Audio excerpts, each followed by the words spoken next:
தேவனுடைய பரிசுத்த நாமத்திற்கு மகிமை உண்டாவதாக. நம்முடைய ஆண்டவரும் இரட்சகருமாயிருக்கிற இயேசு கிறிஸ்துவின் நாமத்தினாலே உங்கள் யாவருக்கும் எங்கள் அன்பின் வாழ்த்துக்களையும் ஸ்தோத்திரங்களையும் தெரிவித்துக் கொள்கிறோம். கர்த்தர் நல்லவர். அவருடைய பெரிய கிருபையினாலே இந்த 2024 ஆண்டினுடைய 2 மாதங்களை முடித்து இந்த 3வது மாதத்தினுடைய முதல் ஆராதனையை காண செய்த தேவனை நன்றியோடு கூட ஸ்தோத்தரிக்கிறேன். கர்த்தர் நல்லவர். அவர் கிருபை என்றும் உள்ளது.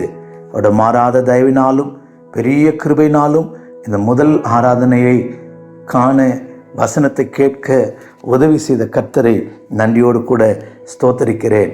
கர்த்தர் நல்லவர். அவருடைய நாமம் மகிமைப்படுவதாக.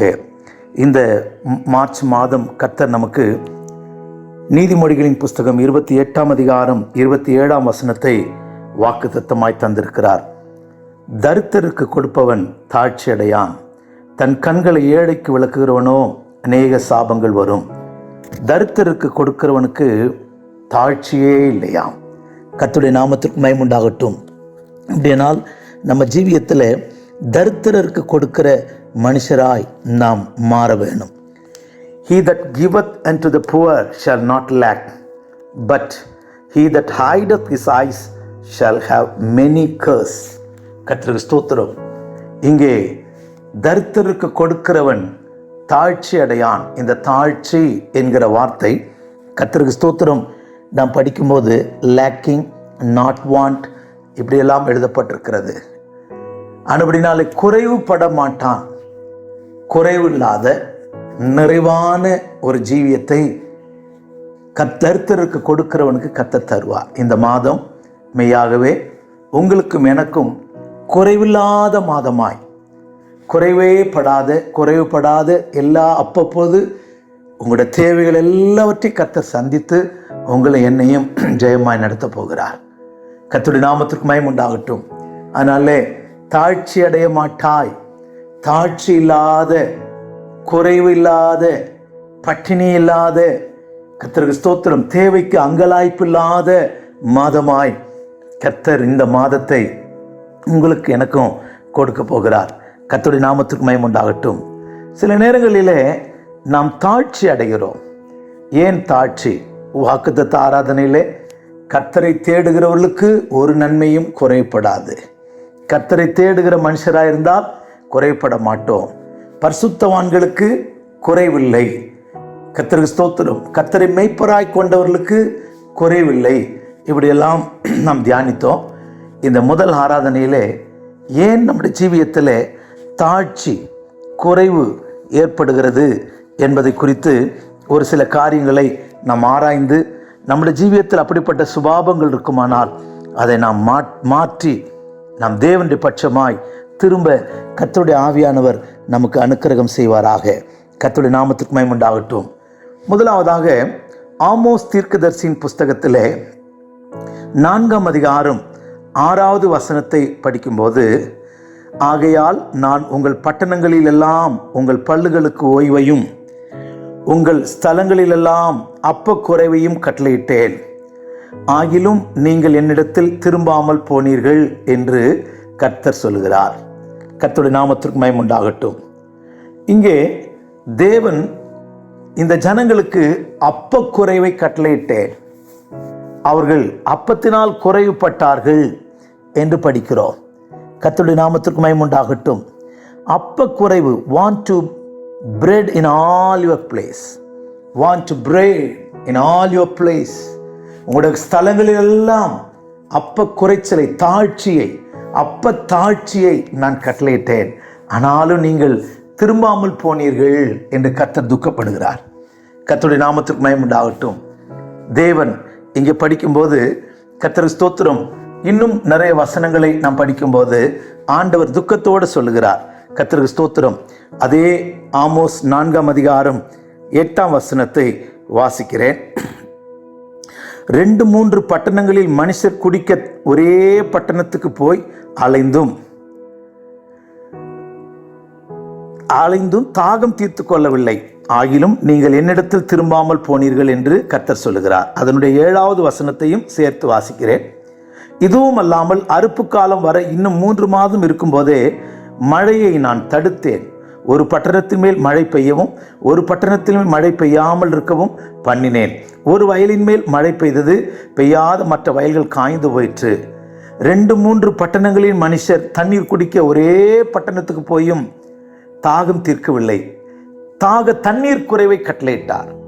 அப்ப குறைவு மட்டுமல்ல, தண்ணீர் குறைவையும் கர்த்தர் கட்டளையிட்டிருக்கிறார். இந்த தண்ணீர் குறைவை கட்டளையிட்டு 2-3 பட்டணத்தார் ஒரே பட்டணத்தில் போய் தண்ணி குடிக்கிறாங்க. ஒரு வயலில் மழை பெய்கிறது, இன்னொரு வயலில் மழை பெய்யல. ஒரு வயல் காய்ந்திருக்கிறது, ஒரு வயல் தண்ணீரால் நிரம்பியிருக்கு.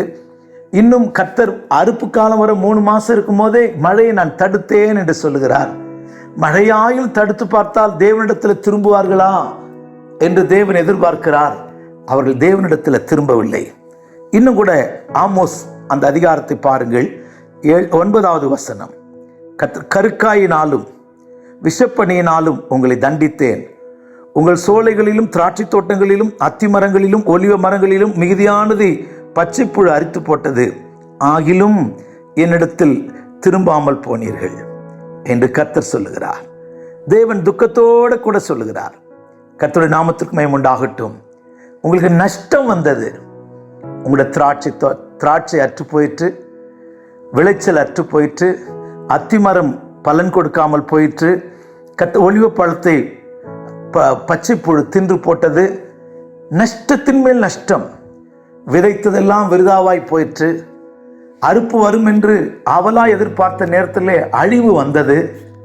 இப்படியாகிலும் ஒரு சின்ன சிற்றையை கொடுக்கிறேன், என் ஜனம் கர்த்தரிடத்தில் திரும்பாதா, என் ஜனம் கர்த்தரிடத்தில் திரும்பாதா என்று தேவன் எதிர்பார்க்கிறார்.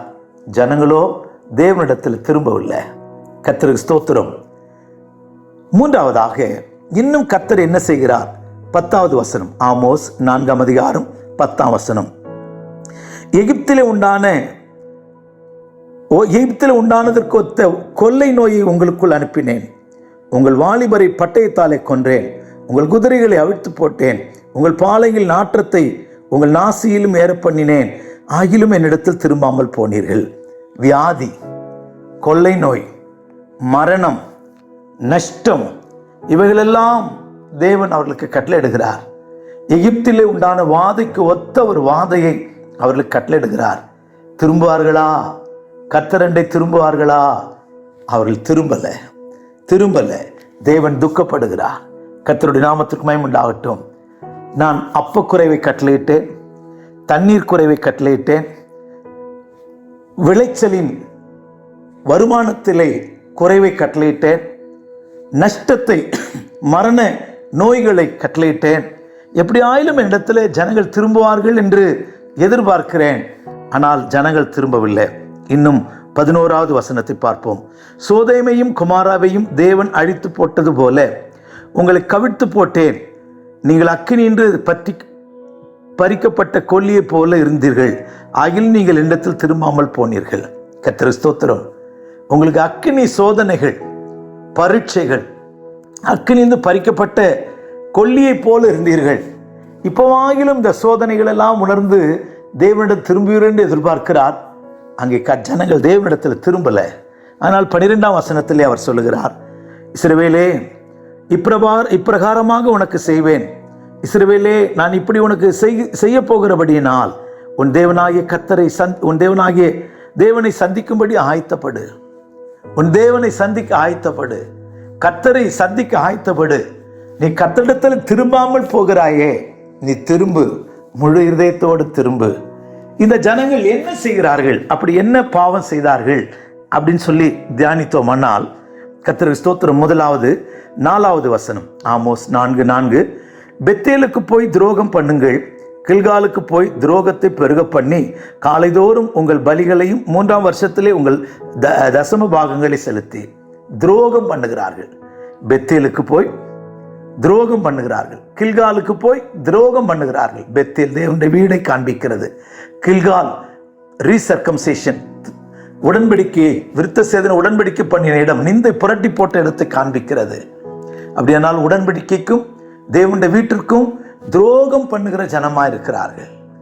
அதனால்தான் கர்த்தர் திரும்புங்கள் என்று சொல்கிறார். 2வது 5ஆம் வசனத்தை பாருங்கள். ஆமோஸ் 4:5. புளித்த மாவுள்ள ஸ்தோத்திர பலியோட தூபம் காட்டி உற்சாக பலிகளை கூறி தெரியப்படுத்துங்கள். இஸ்ரவேலரே, இப்படி செய்வதே உங்களுக்கு பிரியம் என்று கர்த்தராகிய ஆண்டவர் சொல்லுகிறார். புளித்த மாவுள்ள ஸ்தோத்திர பலி. அவங்க ஸ்தோத்திரம் புளிப்புள்ளதா இருக்கிறது. கர்த்தருக்கு ஸ்தோத்திரம். கோபம், மூர்க்கம் என்கிற பழைய புளித்த மாவு, துர்க்குணம், பொல்லாப்பு என்கிற பழைய புளித்த மாவு, சுபாவத்திலே மாற்றமில்லை. ஆனால் ஸ்தோத்திரம் பண்ணுகிறார்கள். புளிப்பான ஸ்தோத்திரம், கசப்பான ஸ்தோத்திரம், தேவன் விரும்பாத ஸ்தோத்திரம். ஆனால் இவர்களுக்கு அது பிரியமா இருக்கிறது. 24 மணி நேரம் ஜெபம், 12 மணி நேரம் ஆராதனை, இப்படியெல்லாம் நடத்துறாங்க. ஆனால் சுபாவம் மாறலை, ஜீவியம் மாறலை. கர்த்தருக்கு ஸ்தோத்திரம். அந்த எழுப்புதல் ஜெபம், அந்த எழுப்புதல் முழுகிற ஜெபம், கர்த்தருக்கு ஸ்தோத்திரம், ஆன்லைன்ல ஜெபம், என்னெல்லாமோ நடக்குது. ஆனால் சுபாவம் மாறல. புளிப்புள்ள ஸ்தோத்திர பலி, அதுதான் அவர்களுக்கு பிரியம். தேவனுக்கு பிரியமானதை விட்டுட்டாங்க, தங்களுக்கு பிரியமானதை தேடுகிறார்கள், மனுஷரை பிரியப்படுத்துகிறதை தேடுகிறார்கள். அதனாலே நன்மை காணலாம் என்று நினைக்கிறார்கள்.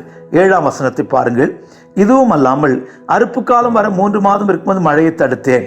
ஒரு பட்டணத்தின் மேல் மழை பெய்யும், ஒரு பட்டணத்தில் மழை பெய்யாமல் இருக்கும் பண்ணினேன். ஒரு வயலின் மேல் மழை பெய்தது, மழை பெய்யாத மற்ற வயல் காய்ந்து போயிற்று. கர்த்தர் மழையை தடுக்கிறார், அபிஷேகத்தை தடுக்கிறார், முன்மாறிய பின்மாறியை தடுக்கிறார். கர்த்தருக்கு ஸ்தோத்திரம். உணர்வில்லையே. கர்த்தருக்கு ஸ்தோத்திரம். ஏன் நம்முடைய வாழ்க்கையில தாழ்ச்சி, நம் துரோகம் உள்ள ஒரு ஜனமாய், புளித்த மாவுள்ள ஜனமாய், கர்த்தர் தடுக்கிறதை உணராத ஜனமாய் இருப்போமானால் நம்முடைய வாழ்க்கையில தாழ்ச்சியின் மேல் தாழ்ச்சி, குறைவின் மேல் குறைவு நமக்கு உண்டாகும். இந்த மாதம் நமக்கு சொல்லியிருக்கிற வார்த்தை, தரித்திற்கு கொடுக்கிறவன் தாழ்ச்சி அடையான். நம்முடைய வாழ்க்கையில லேக்கிங்லெஸ் லைஃப், குறைவுபடாத வாழ்க்கை உங்களுக்கு எனக்கும் தேவன் தர ஆசையா இருக்கிறார். கர்த்தருடைய நாமத்துக்கு மகிமை உண்டாகட்டும். தேவன் கொடுக்க ஆசையா இருக்கிறார். இந்த வாக்குத்தத்தம் உங்களிலே நிறைவேற வேண்டுமானால், கர்த்தருக்கு ஸ்தோத்திரம், நாம் குறைவற்றவர்களாக இருக்க வேண்டுமானால், உங்களுக்கு எனக்குள்ள கர்த்தர் தேவனுடைய பட்சமாய் திரும்பும்படி எதிர்பார்க்கிறார். என்னிடத்தில் திரும்பாமல்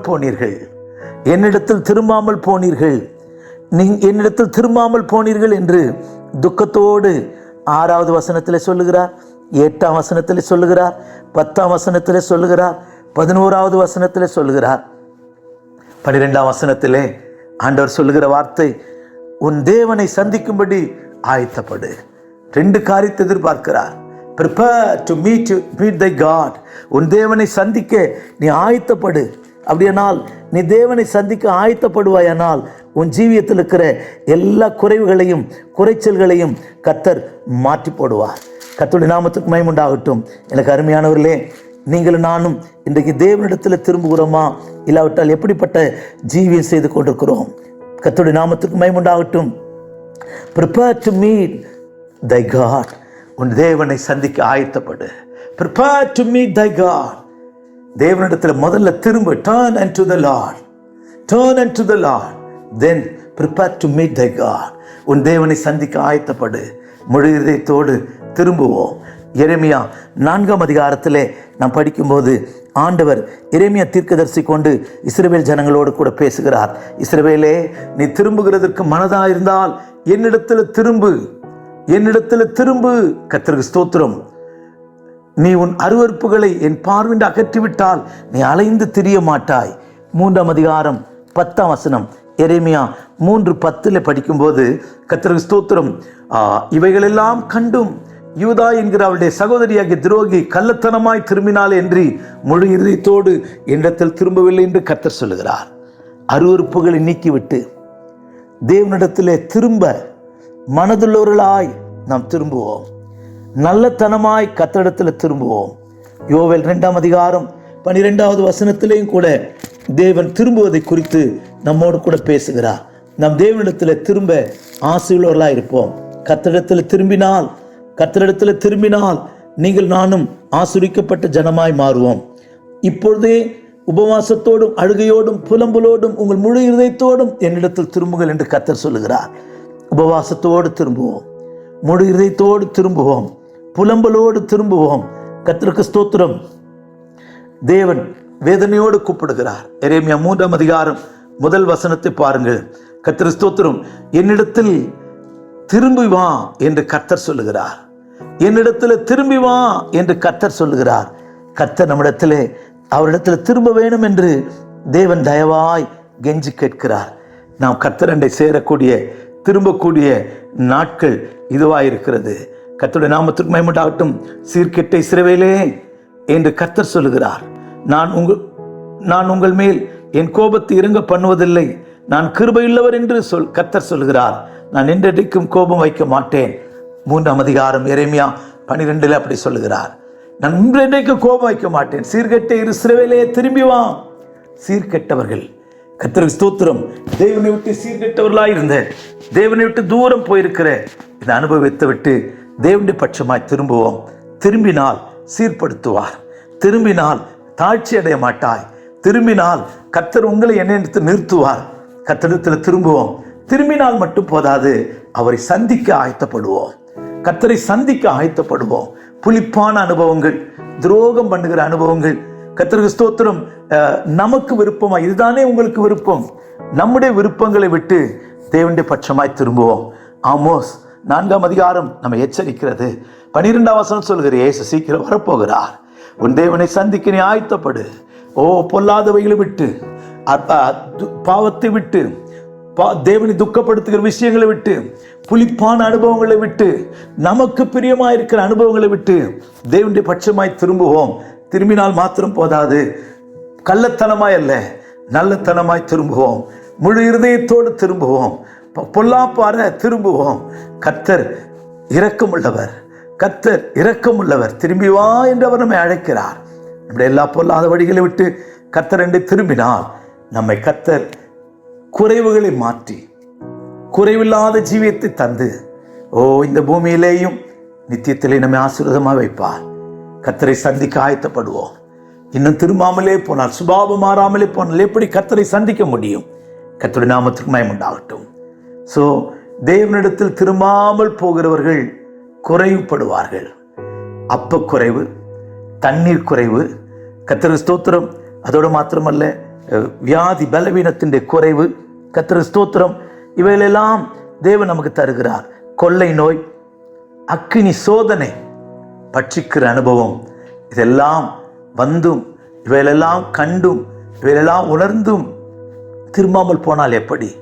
பார்வோன் மந்திரவாதிகள் உருளைகள் கலர்கிறது, இது தேவனுடைய கரமே இல்லாமல் வேற அல்ல என்று சொல்கிறார். ஆனாலும் இருதயத்தை கடினப்படுத்தினான். இந்த கால வேளையிலே 3ஆவது மாதத்தினுடைய முதல் ஆராதனையிலே உன்னோடு என்னோடு கூட கர்த்தர் பேசுகிறார். நீ தேவனுடைய பட்சமாய் திரும்பு, தேவனுக்கு நேராய் திரும்பு. திரும்பினால் உங்கள் ஜீவியத்தில், என்ற ஜீவியத்திலும் கர்த்தர் அற்புதமான காரியங்களை செய்வார். தாழ்ச்சி இல்லாத, குறைவுபடாத ஜீவியத்தை கட்டளையிடுவார். கர்த்தருடைய நாமத்திற்கு மகிமை உண்டாகட்டும்.